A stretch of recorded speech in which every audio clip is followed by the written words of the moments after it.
দর্শক সকলকে স্বাগত জানাচ্ছি ফেনী তালাশের নিয়মিত আয়োজন ইসলামিক প্রশ্নোত্তর পর্বে। আজকে আমাদের অতিথি হিসেবে আছেন মাদ্রাসাতুল হিদায়ার প্রতিষ্ঠাতা চেয়ারম্যান এবং বাংলাদেশের জনপ্রিয় ইসলামিক স্কলার মুফতি মোহাম্মদ আলী হুজুর, ফেনীর কৃতি সন্তান। অসংখ্য ধন্যবাদ আমাদেরকে সময় দেওয়ার জন্য। Thank you.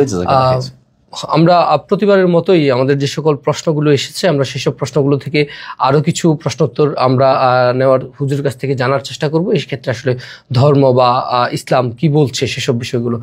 হুজুর, আমাদের প্রথম প্রশ্ন, প্রথমত রোজা রাখা অবস্থায় কি রক্তদান করা যাবে না? এটা নিয়ে আসলে অনেক স্বেচ্ছাসেবী ভাইয়েরা জানতে চাইছে। জি, মাশাআল্লাহ। রোজা রাখা অবস্থায় রক্ত যদি কাউকে দান করতে চান তাহলে শর্ত হচ্ছে যে অল্প পরিমাণ হলে দেয়া যাবে। খুব বেশি পরিমাণ রক্ত যদি হয় যে রক্ত দান করার কারণে আপনি দুর্বল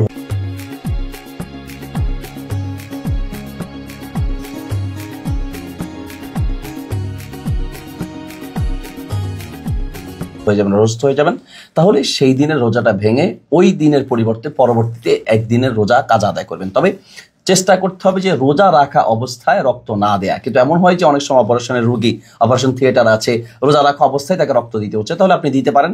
যদি অল্প পরিমাণ হয় তাহলে অসুবিধা নেই, যেটার কারণে আপনি খুব দুর্বল হয়ে যাবেন, অসুস্থ হয়ে যাবেন না, ওই পরিমাণ রক্ত দিলে রোজা ভাঙবে না। খুব বেশি পরিমাণ রক্ত দিলে রোজা ভেঙে যাবে। প্রাসঙ্গিক ক্রমে আরো কিছু এই রিলেটেড বিষয় আছে, সেটা হচ্ছে যে রক্ত পরীক্ষা করতে গেলে অনেকে মনে করেন যে রক্ত পরীক্ষা করেছে আজ রোজা ভেঙে গিয়েছে।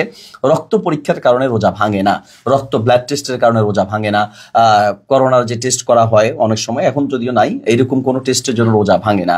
তো রক্ত পরীক্ষা হোক বা এরকম ব্লাড টেস্ট, রক্ত নিয়ে যে সমস্ত টেস্ট আছে এগুলোর কারণে রোজা ভাঙে না। অথবা কেটে গিয়ে হাতে অনেক সময় কেটে যায়, দাঁত থেকে রক্ত, সেসব প্রশ্নগুলো আমাদের ছিল, হ্যাঁ, ইত্যাদি, এই সমস্ত কারণে রোজা ভাঙে না।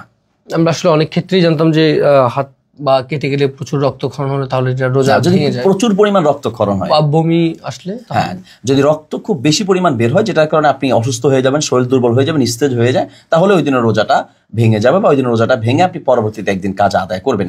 আর বমির ক্ষেত্রে হচ্ছে যদি কেউ ইচ্ছাকৃত বমি করে, মানে হাদিসে আছে যে ইচ্ছাকৃতভাবে বমি করবে তার রোজা ভেঙে যাবে। আর যে অনিচ্ছাকৃতভাবে বমি করবে, মানে ইচ্ছাকৃত না, হয়তো মুখে আঙ্গুল দিয়ে ইচ্ছাকৃত করে না, এমনিতে কিছু একটা দেখেছে তার বমি বের হয়েছে, বমি বের হওয়ার কারণে রোজা ভাঙে না। অনেকে মনে করেন যে বমি হয়েছে জন্য রোজা ভেঙেছে, পা কেটে গিয়েছে জন্য রোজা ভেঙেছে, আসলে এই সমস্ত কারণে রোজা ভাঙে না। অনেক ক্ষেত্রে আসলে দেখি যে আমরা নাকে ড্রপ দিতে হয়, চোখে ড্রপ দিতে হয়, এক্ষেত্রে কি রোজার ভাঙার সম্ভাবনা আছে? ড্রপের ক্ষেত্রে হচ্ছে আমরা সাধারণত চোখে ড্রপ, নাকে ড্রপ বা কানে ড্রপ দিয়ে থাকি। তো চোখে ড্রপ দিলে এই ড্রপটা সাধারণত পেটের ভিতরে যায় না। যদি গলায়ও তিক্ততা আসে তা তো রোজা ভাঙবে না। নাকের ড্রপের ক্ষেত্রে একটু রিস্ক আছে, কানের ড্রপও সাধারণত পেটে যায় না, গলা পর্যন্ত আসে। তো চোখের ড্রপ আর কানের ড্রপের ক্ষেত্রে সাধারণত রোজা ভাঙবে না। নাকের ড্রপ দেওয়ার ক্ষেত্রে একটু সতর্ক থাকতে হবে, নাকের ড্রপ অনেক সময় পেটে চলে যায়।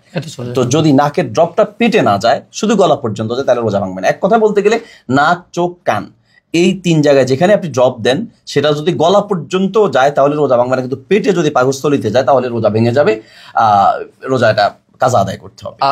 আমরা অনেক ক্ষেত্রে দেখি যে পারফিউম ইউজ বা আতর ইউজের ক্ষেত্রে এই ক্ষেত্রে কি রোজা হালকা হওয়ার সম্ভাবনা আছে? না, আতর ব্যবহার করা যাবে। পারফিউমের ভিতরে এখন সুগন্ধ জাতীয় যে কোনো কিছু ব্যবহার করা যাবে। বাকি পারফিউমের ক্ষেত্রে হালাল হারাম সেটা ভিন্ন মাসালা। যদি হালাল হয় তাহলে এটা ব্যবহার করা যায়, যাচ্ছে, অসুবিধা নেই।